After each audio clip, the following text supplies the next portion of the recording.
Hi everyone, my name is Josh Fox Fuller. We're pleased to welcome you today to this lecture in the No Neuropsychology Didactic Series, Volume 6, the first lecture in this series that brings you lectures from experts in the field covering different topics each week. This series was created by trainees and early career neuropsychologists to provide free and high quality didactic opportunities. We would like to thank our financial supporters for their continued support of this series. And as a reminder, all of our talks are recorded and can be freely accessed on our YouTube channel. We are excited, however, that you are here for the live talk and the discussion today that can accompany it. Before we start, here are the disclaimers for the series. This training is not meant to replace formal education in neuropsychology, and the views of the speakers are their own. Questions today can be submitted via the Q&A box on the lower left side of your screen, and a recording of today's lecture will be provided on our YouTube channel and website later this week. So today is our first lecture in Volume 6 of the No Neuropsychology Didactic Series. It's my pleasure now to introduce Dr. Beth Slomine for today's lecture entitled Pediatric Rehabilitation Neuropsychology, Clinical Practices and Considerations in an Inpatient Neurorehabilitation Setting. Dr. Slomine is a professor of psychiatry and behavioral sciences and physical medicine and rehabilitation at Johns Hopkins University School of Medicine. She's a licensed psychologist, board-certified clinical neuropsychologist, and board-certified subspecialist in pediatric neuropsychology. She is currently the co-director of the Center for Brain Injury Recovery and the director of training and rehabilitation neuropsychology within the Department of Neuropsychology at the Kennedy Krieger Institute. Her primary research interests include the measurement of outcome following brain injury, as well as exploring factors that influence outcome following neurological injury. She has developed and validated innovative measurement tools, examined neuropsychological and neuropsychiatric outcomes following brain injury, and explored the efficacy of medical and psychological intervention for treatment of brain injury.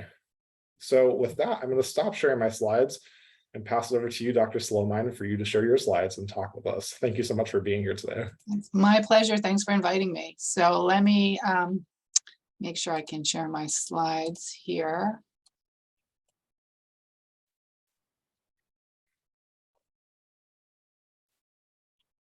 And I think I probably need to switch my display setting. Correct. That looks good now. Okay, Great. perfect. So as Josh said, I'm going to talk today about pediatric rehabilitation neuropsychology and talk a bit about my practice here at Kennedy Krieger Institute. So I'm not sure if I need a disclosure slide, but I have one here. I do have some grant funding as well as a very small amount of royalties I get from a book that I edited, which you'll see a picture of in a little bit.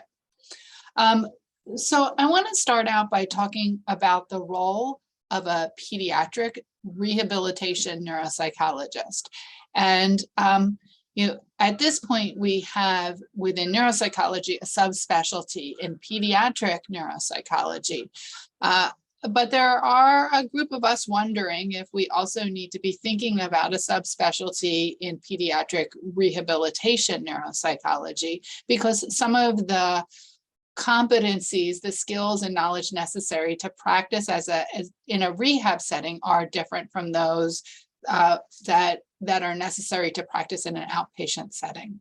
So I'm going to go through a bit of that, starting with thinking about kind of the many hats that you wear when you work as a pediatric rehabilitation neuropsychologist in terms of assessment, intervention, family-centered care, being a member of a rehab team, and also being actively involved in transition planning. And I have this reference here, which is a new paper that just came out this year by Will Watson and many colleagues, talking about these roles of a pediatric rehabilitation neuropsychologist. So if you're interested in rehab and you're interested in pediatrics, I would strongly encourage you to take a look at this article that was just recently published in Child Neuropsychology. I'm going to go through thinking about these various roles by using a case example. I was just looking to see if I have a clock in here, but my clock is not working, so I'll have to use my watch to try to keep track of time. My goal is to end about 10 minutes before the hour so that we have a few minutes for questions. So let's start out with a case. This is not a real case. This is a case where I took features from a few different cases to illustrate the different roles of a pediatric rehabilitation neuropsychologist. So kind of we'll go through this case example, which again is de-identified and includes kind of details from multiple cases. So this, for the sake of this lecture, we're talking about a 15-year-old male who jumped off a high ledge in a presumed suicide attempt. So this is what we know when the patient comes to us. We know that he had a severe traumatic brain injury as well as multiple orthopedic injuries. He had a Glasgow Coma Scale score of 7 at admission to the acute care hospital. And imaging showed subdural hematomas, as well as bilateral frontal temporal hemorrhagic contusions and a lot of intraventricular blood. At the time that he came, or during his acute care stay, he began opening his eyes and showing reflexive responses about a week after his injury. Initially, the first couple of weeks, he had some agitation and sleep issues as he became more awake. And he intermittently followed commands when sedation lifted, we'll say 12 days or so after injury. And then he came to inpatient rehab care 4 weeks after injury when he was medically stable. So that's when I met him at that time. So thinking about those various hats, I'm going to give you just a little bit more about each of these hats that a neuropsychologist wears in this setting. And then we'll go back and forth between kind of thinking about the different roles and what that means for this particular case. So keep that case in mind as we talk. So kind of one of the first hats we think about, and this is kind of what most neuropsychologists think about, is assessment. In a rehab setting, assessment really varies by the stage of recovery and the setting, whether you're inpatient or outpatient or a day hospital, as well as the level of functioning of the patient. In general, my view is that traditional neuropsychological testing really needs to be saved for specific points in time. So for example, you don't want to do a CVLT when someone can't even remember your name, and they might be able to remember much more a week from now. So you don't want to spoil a test that you may be able to use later that will be more informative for a longer period of time. When children are actively in a state of recovery, we really need to be thinking carefully about how best to assess them. In a rehab setting, serial assessment is often helpful because it informs treatment planning, prognosis, education. It also gives indication of the rate of recovery. We know early recovery is predictive of later recovery, and so it's important to be able to document that. And it can be done with a growing number of tools and strategies. I'm not going to go through an exhaustive list of those tools and strategies, but I'm going to give you a few examples today. So another hat that we wear in a rehab setting is intervention. Intervention needs to change rapid when children are changing rapidly and recovering rapidly. Intervention strategies also need to change.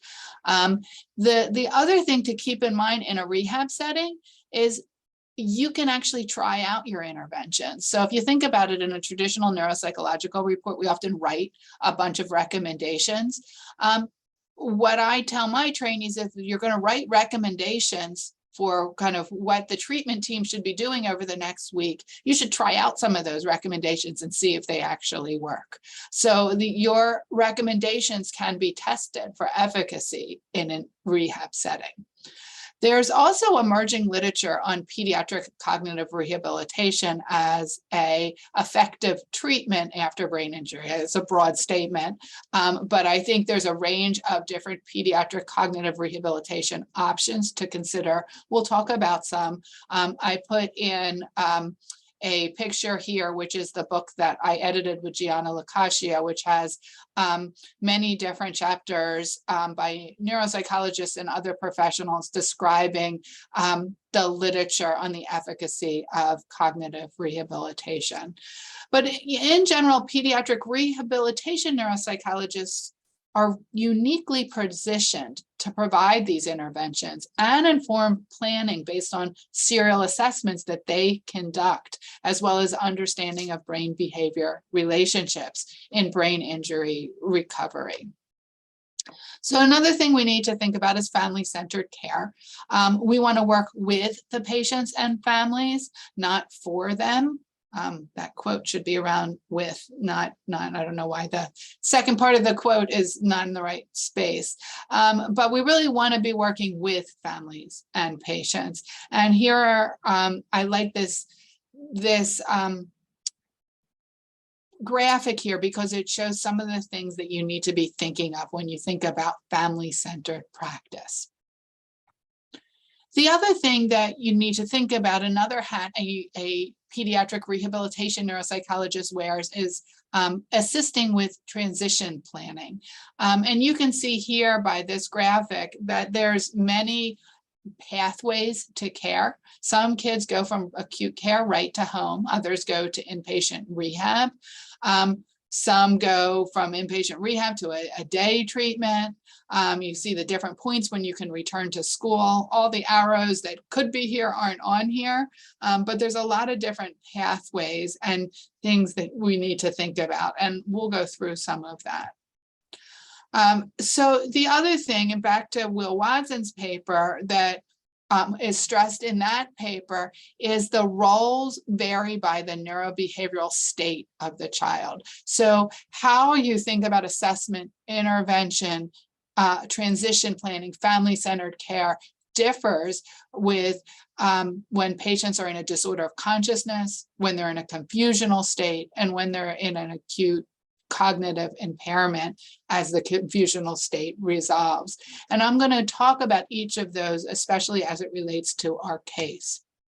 So let's go back to our case for a minute. So you remember that John is a teen who had a fall from a ledge and a presumed suicide attempt resulting in a severe TBI. Wherever you start, whether a child comes to rehab in a disorder of consciousness, in a confusional state, or has cognitive impairment, we need to understand their pre-injury functioning so we can identify how the child is different now from how he was prior to injury. So John was a strong public school student with many interests and activities, but his school was impacted by some recent mental health concerns and family stressors. He himself has a history of depression, received therapy, medications, had some time in day psychiatric treatment, had a previous suicide attempt. Both parents are college graduate and work full-time. And there's also a family history of anxiety, depression, as well as completed suicide by an older sister. So all of those things are important to keep in mind wherever John kind of enters rehab in terms of whatever neurobehavioral status state he is in. So thinking about disorders of consciousness, disorders of consciousness is a period after injury when consciousness is disrupted. We think of that as several states listed here: coma, vegetative state, also called unresponsive wakefulness syndrome, a minimally conscious state, and emergence from minimally conscious state.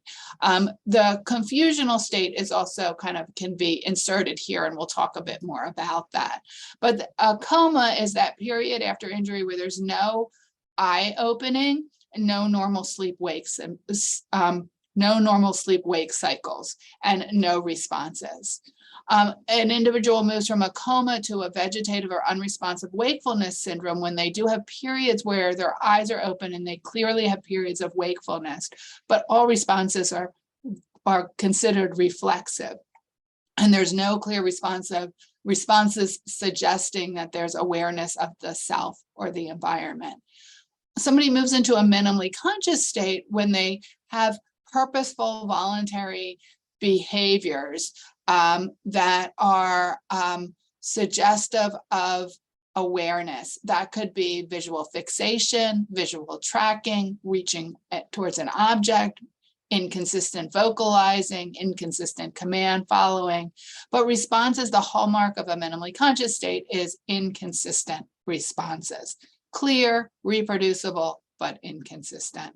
An individual moves to emergence from a minimally conscious state when they either have a clear yes-no response consistently and accurately, or clear use of objects, maybe tries to attempt to lift a spoon towards their mouth, or attempts to throw a ball, or attempts to write with a pen. And I have a toy here because in younger children, sometimes the attempts we see are more related to toys, age-appropriate toys. Some newer terminology is minimally conscious minus and minimally conscious plus. Minimally conscious minus are behaviors that are non-language based, and then language-based behaviors like command following, intelligible verbalizations, or gesturing for yes and no are signs of a minimally conscious state plus. Those two additional ways of defining minimally conscious have been found to be important so that individuals, for example, who come to rehab in a minimally conscious state plus may have better outcomes than those that come into rehab in a vegetative or minimally conscious state minus. So we'll leave it at that for now. One thing to keep in mind is there's a practice guideline that came out in 2018. It's primarily related to adults. It had 18 recommendations, but there were 3 recommendations related to children. So recommendation 16 in the guideline is to treat confounding conditions, increase arousal, and use standardized behavioral assessments targeted for children, and conduct serial evaluations. So I'm going to talk a bit about that in how a neuropsychologist will conduct assessment with individuals with disorders of consciousness.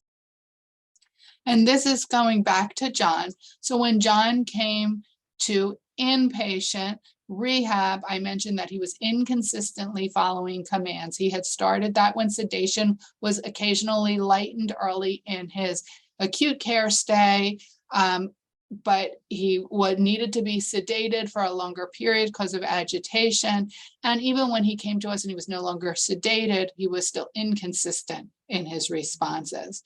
And so this is a measure called the Coma Recovery Scale Revised, which is the gold standard for measuring disorder of consciousness in adults, but it also has been used in children.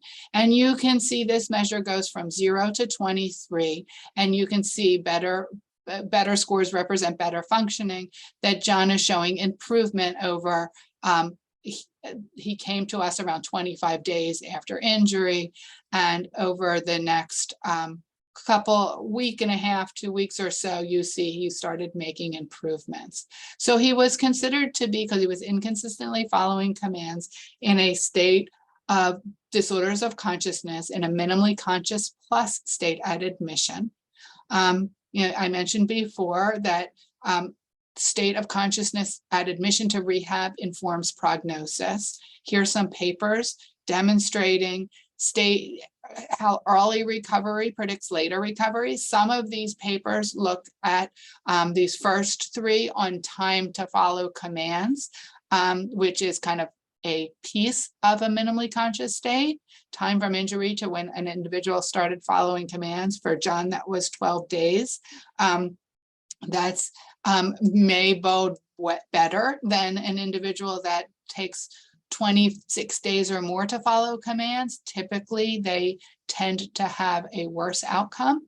And then there's also some papers suggesting that that level of responsiveness and higher level of being minimally conscious or minimally conscious plus is associated with better outcome than those that come to inpatient rehab in what's thought to be a vegetative or unresponsive wakefulness syndrome state.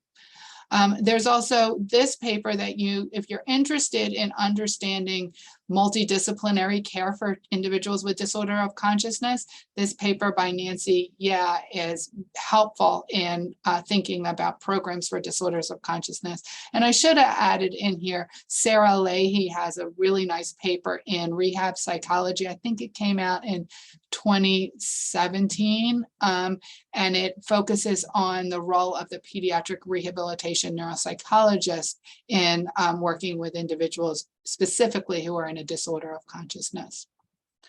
So one of the things that we do in our institution is we have what we call responsiveness rounds. This is separate from our regular team rounds. And we really spend some extra time thinking about both assessment and intervention for children in a disorder of consciousness. And this is a busy slide, but it shows a couple of things. It shows that we use some standardized measures for assessment. We also look at behavioral preferences of the child and their sleep patterns. This is an example of using a measure of disorder of consciousness responsivity as it relates to medication. With this measure, lower scores are better. So this is a child this just demonstrates that in this case, a higher dose of Ritalin actually was helpful for this particular patient. So you can see how assessment informs intervention. We think about medication treatments. This is supposed to be an example of a preference, something that would be highly salient to a child. Music can be helpful. We talked about some of the pharmacologic interventions, but also therapies, behavioral, environmental, sleep. All of those things we assess, and then we implement interventions.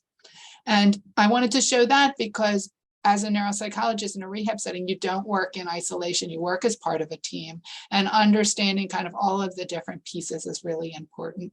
So thinking about John's early interventions, we worked to promote regular sleep-wake cycles, more stimulation during the day, quiet at night, alternating periods of stimulation and calm, especially if he was getting overstimulated during the day.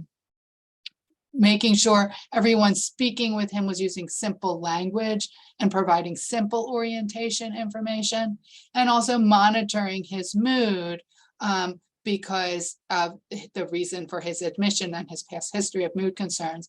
But at this point, he's still inconsistently following commands, not fully aware of his surroundings. So his previous mental health concerns are not a major focus quite yet at this time. At this time, though, we really want to focus on educating the family, making sure they understand his current status, the prognosis, and the rationale for interventions, as well as transition planning options. Where does he go from here? Which is very much associated with his prognosis. So we have a meeting when the families first come in, about 5 days after they get here, so that all of the team members have the opportunity to do a thorough assessment. And in that meeting, as the neuropsychologist, we share our thoughts about assessment, prognosis, intervention. And in this case, the team was particularly distressed by his reason for admission. So as a neuropsychologist, we can provide support to the team and helping them to feel comfortable that we as a team are able to manage the stressors around John's admission. We also think about family-centered care, consider the family as a member of the team, and that they need to be involved in treatment and discharge planning. At this point, the family was really not ready to discuss why he was admitted or their family history or the mental health concerns. They were focused on, will he recover? And every family's different in what they will are wanting to talk about at a meeting like that. So it's important to meet a family where they are and help them to move forward in understanding what they need to make the decisions they need to make and move to the next level of care. So thinking about John's transition planning, we really met him here at that transition from intensive in acute care to inpatient rehab. So as a neuropsychologist, we oriented him and oriented his family to the inpatient setting and to our role on the team. We also began to talk about next steps. Did we think John would benefit from our day rehab program when he was ready to leave? What were things going to look like at home? Both parents worked full time. What would they need to put into place? And we didn't really talk about other things, return to school, even though that was something that will come up later, because at this point, it's not something they were really ready to address. So as John emerged from a minimally conscious state, he moved into a confusional state.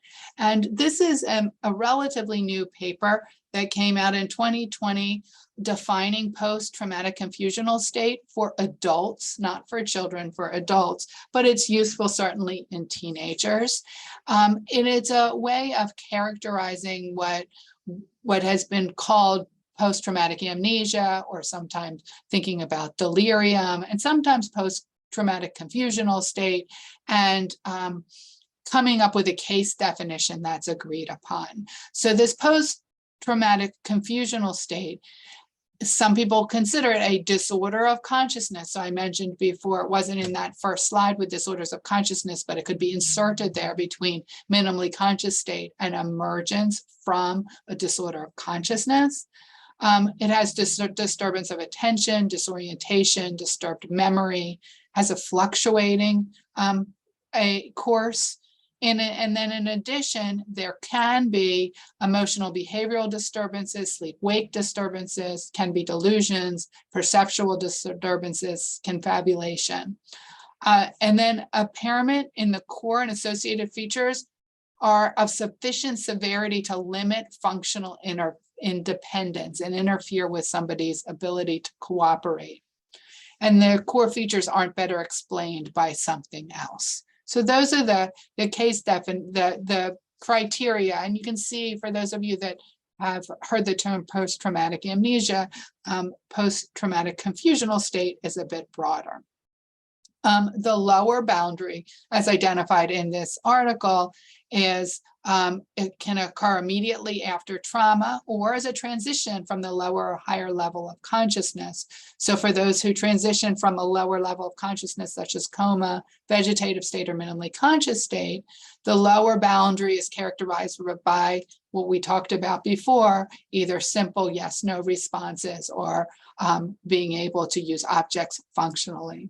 The upper boundary is really when somebody is able to attend and process simple information, has general orientation, able to recall some recent events, and lacks a lack of marked cognitive or behavioral fluctuation.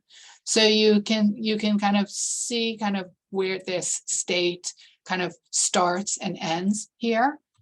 And so in John's case, one of the things that we used to look at this was the orientation log, or the O-log for short. This is a measure that's comparable to the GOAT, the Galveston Orientation and Amnesia Test.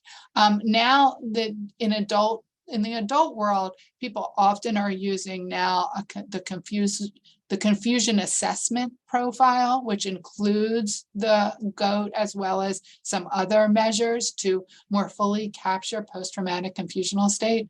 I think we're a little bit behind the times in pediatrics, partly because those measures are really hard to use with a clear cutoff in young kids because of their cognitive development and the changing norms that are based on their age expectations. So we don't have great measures for a confusional state in children. But for a child who's 15, we can use an adult measure.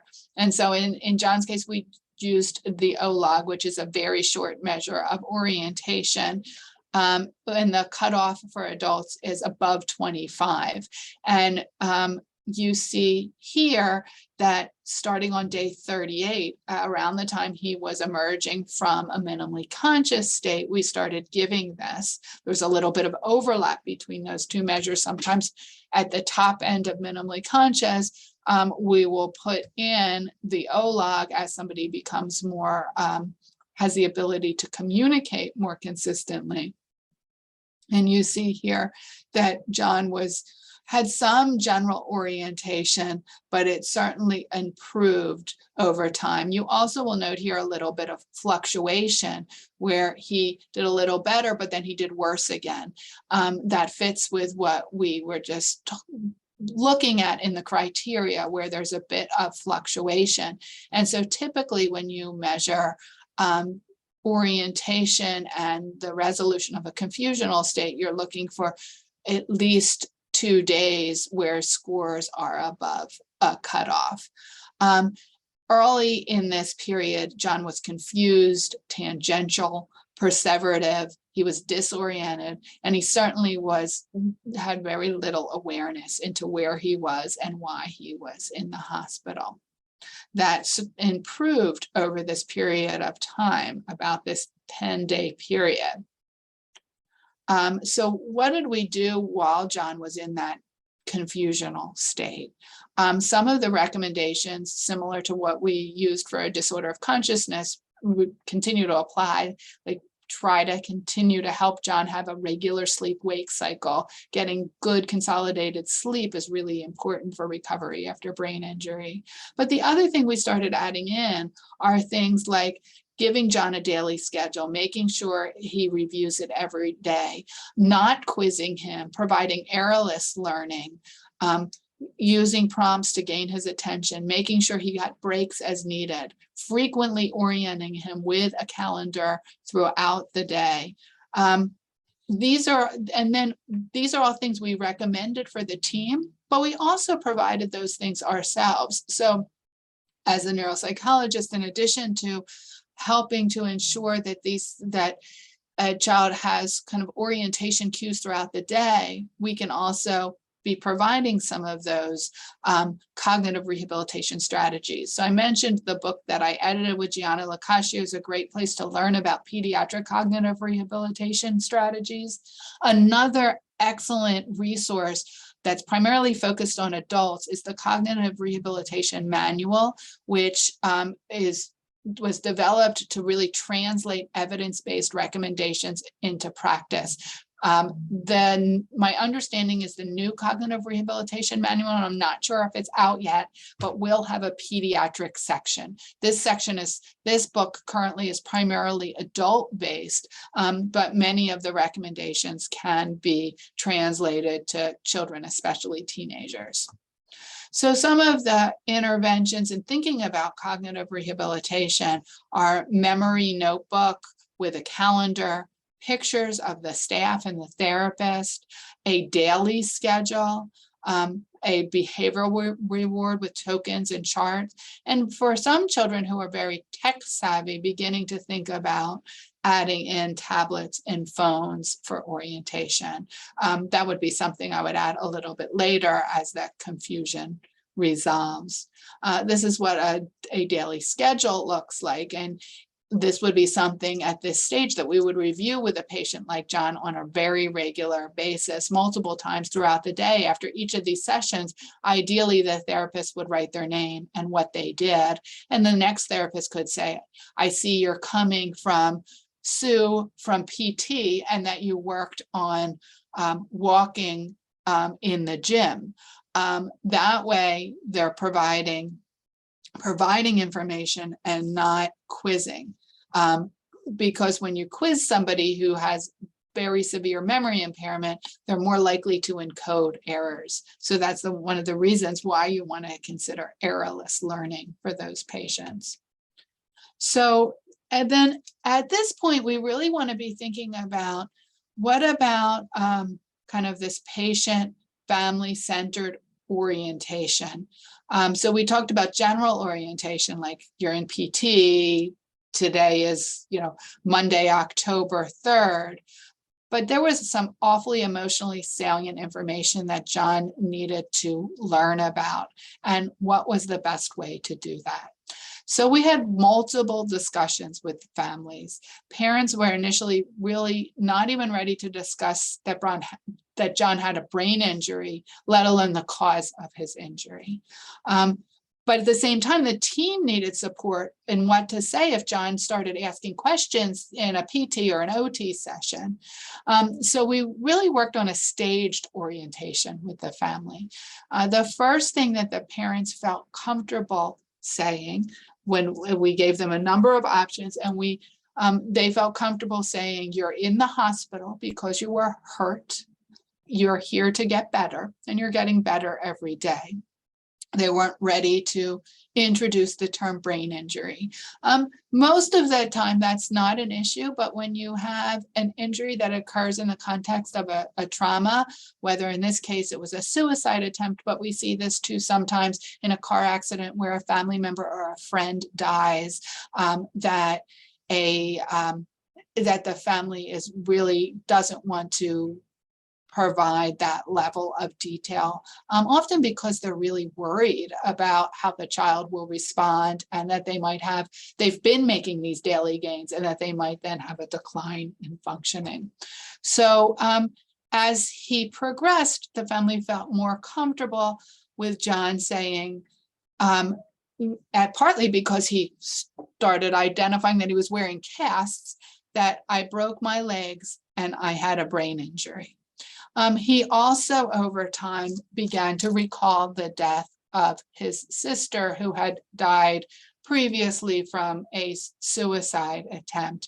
And this is an important piece, and I was going to put in a paper here, I forgot to do that, but there's something called shrinking retrograde amnesia, and it's something we see regularly in inpatient rehab, that when someone comes in as they're verbal, they may not remember a period of time before injury, but over time that period shrinks and gets closer and closer to the injury itself.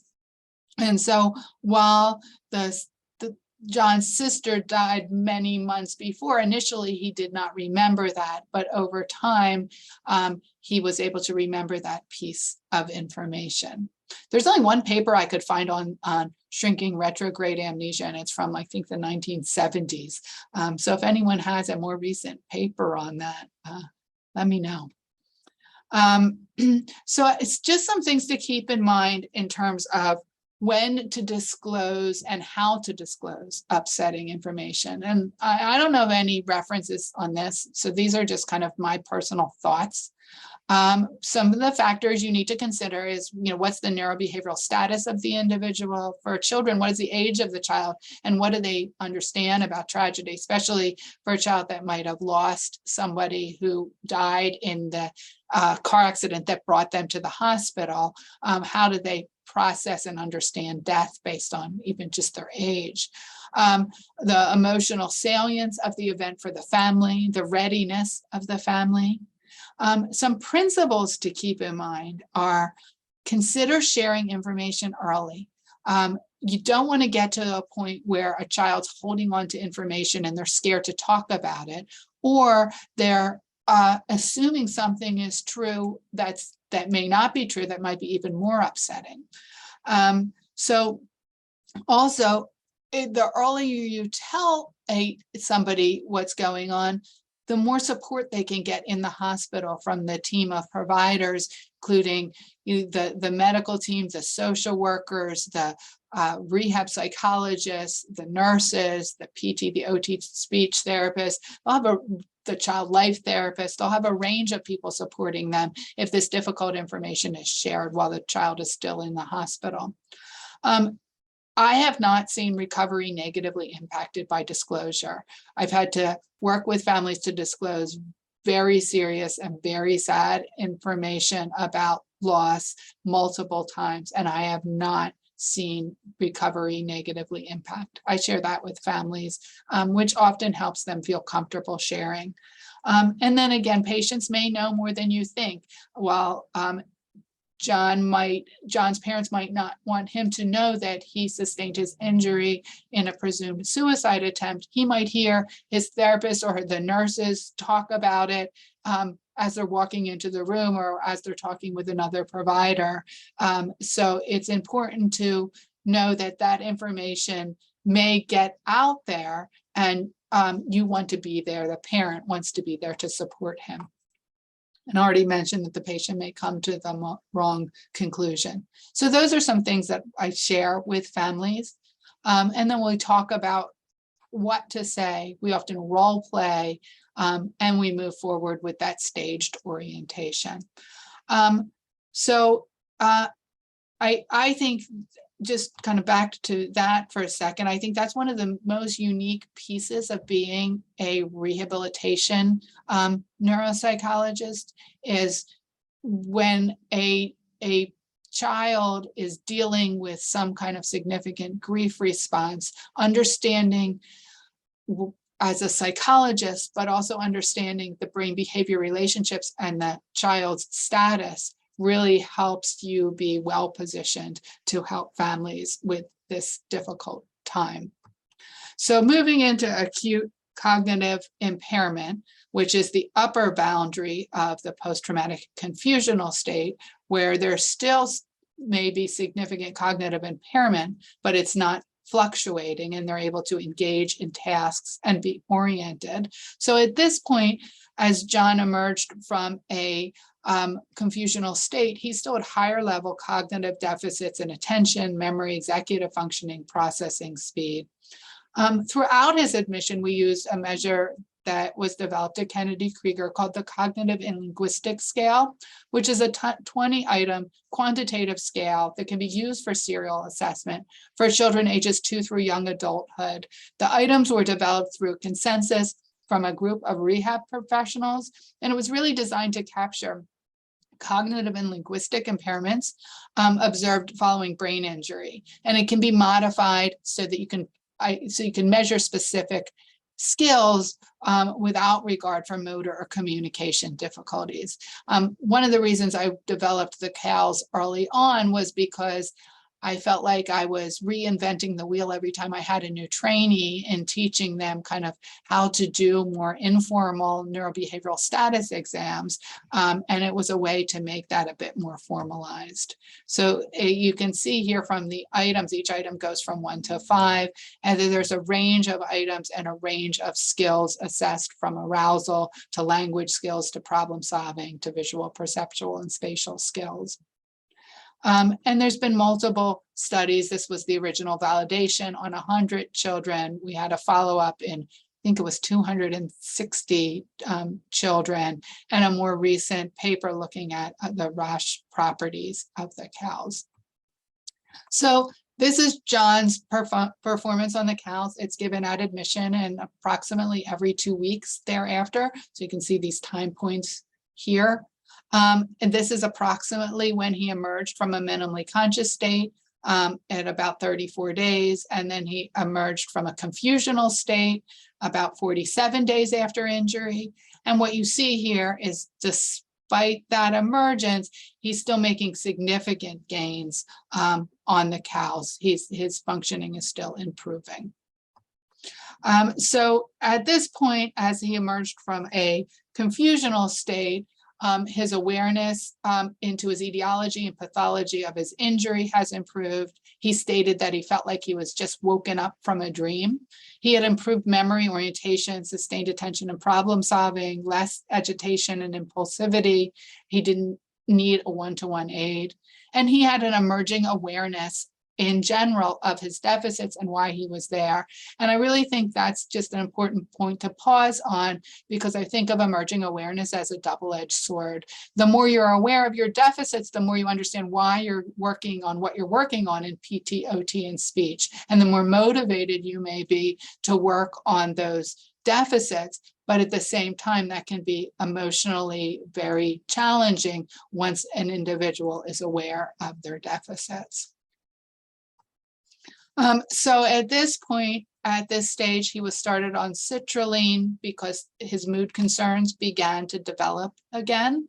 He was also began individual sessions with a psychologist to process some of the pre-existing mood concerns, grief over loss of his sister, as well as some current difficulties understanding and coming to terms with his current deficits. Neuropsychology focused on cognitive rehabilitation, higher level memory organization, planning, and awareness of deficits. And the family continued to meet with the neuropsychologist to talk about disclosure, what additional information needed to be provided to John. And the family was provided with updated recommendations, as well as discussions about discharge planning and next steps, thinking about day treatment, beginning to think about educational planning, certainly outpatient mental health treatment and home management.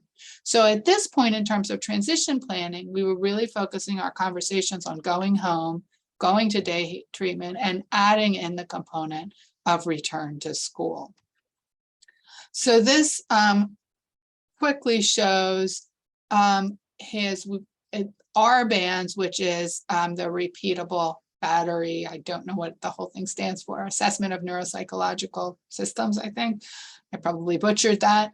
But at that time, what I want to point out is his CAL score was a 94 out of 100. So he was almost at the top of the CALs.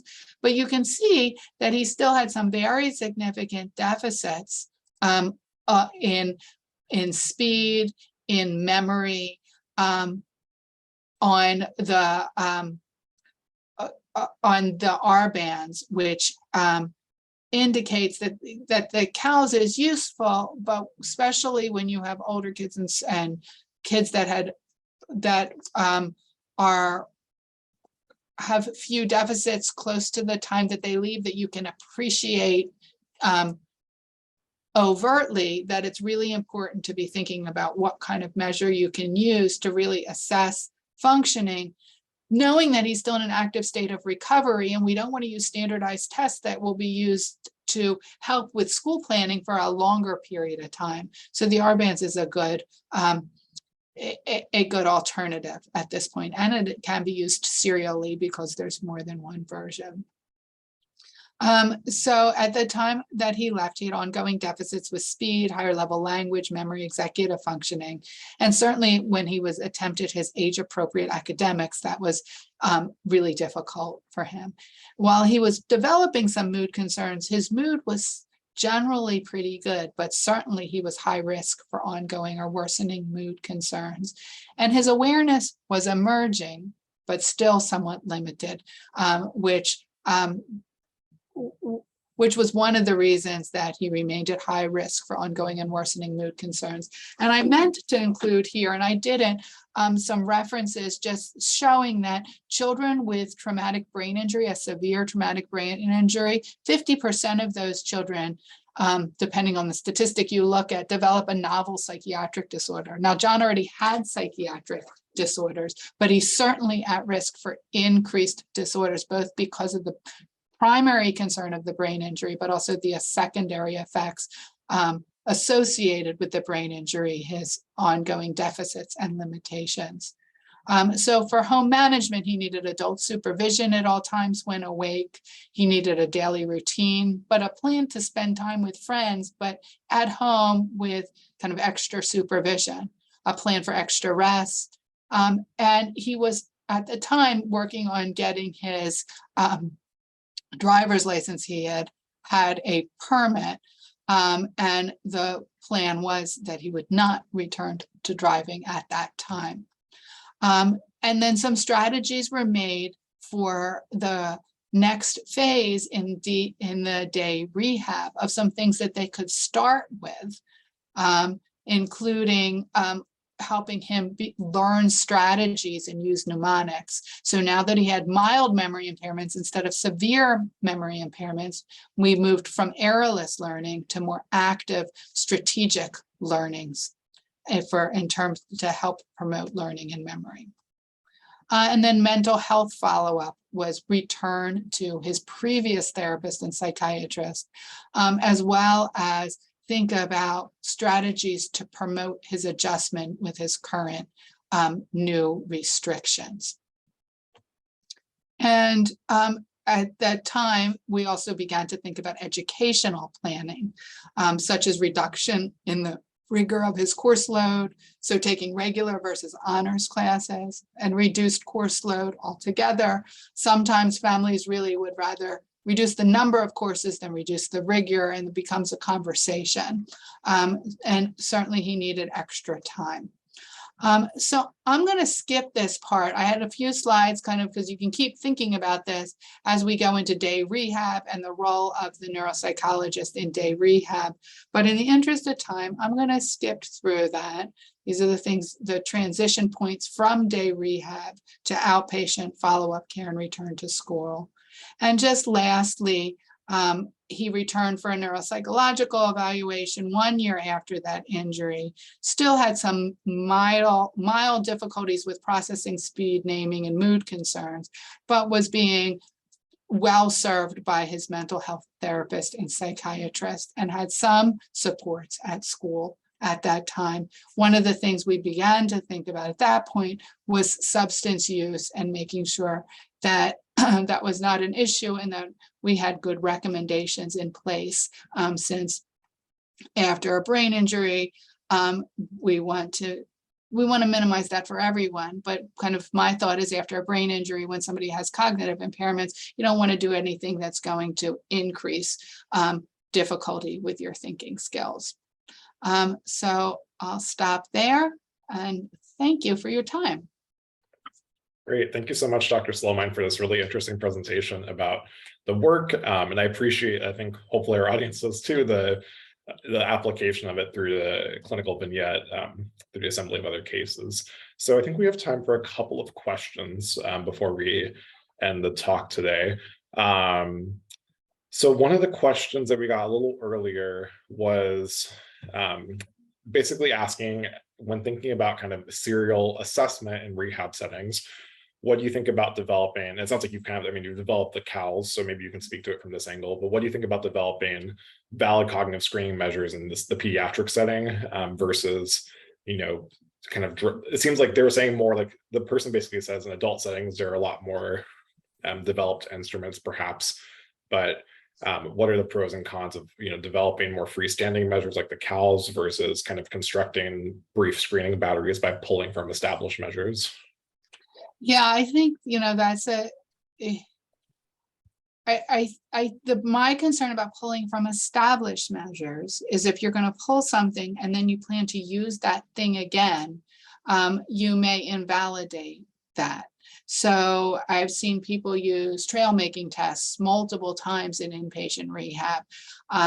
Every time you do that, it's an exposure. And then if you're trying to use that to make recommendations, it's unclear what it means when somebody's had multiple exposures. So I think considering tests that the CALS was really designed kind of for that window of inpatient rehab. In that setting, it doesn't have a floor and it doesn't have a ceiling, and you see you see improvement in between admission and discharge, even in children that enter in a disorder of consciousness. In a subset of children, you know, we saw improvement in almost all of those children in the paper, the second validation paper. So I think considering measures that were designed for serial administration is important. A measure like the R-bands is excellent. When somebody's about to leave rehab and move forward, there's nothing like that I know of in pediatrics. There's a measure, a screening measure that's designed to be used once. It's the, I think it's called the Pediatric Traumatic Brain Injury Inventory. I might have that wrong, but it's only used from ages like, it's got a small pediatric age range, and so it can provide some information, but it's not, it's got some limitations. So I think the important thing is you need to think thoughtfully, and I would come with the mindset of that you should be stingy with your tests and use them when they're going to last for a while, meaning that somebody is leveled off in their recovery and they're not changing so rapidly that maybe the next time you go in and see them, they're going to be very different than where they were 3 days before. Awesome. Thank you for, I think, those pearls of wisdom too, about kind of thinking about our own assessment process and the rehab setting. Maybe just one more question for the sake of time. And I know this is sort of a big topic that could probably be a talk in and of itself, but I know Baltimore is a very diverse city, both racially and sociodemographically and in many different ways. So can you speak some of the, and maybe this is in the book that you edited, so if it's there, feel free to plug that book again, but can you speak some of the cross-cultural considerations working with both children and their families or their caregivers in the setting? Yeah, I mean, I think that's, yes, that could be a whole talk in and of itself. And I think one of the things that's important to keep in mind is culturally, what does disability mean to this family and this culture? So for example, we often get patients from the Middle East, from Arabic speaking countries, and many families from those countries see disability as something that's managed within the home. So when thinking about discharge planning, if you're thinking about kind of, as we do here in the West, think about going to school and getting school supports, it's really outside of the mindset of many families in that culture. And there's also not that many schools available. So it's important to have before you start planning, to really go with that family-centered care mindset and think about where is this family coming from? What are they looking for? What are their values?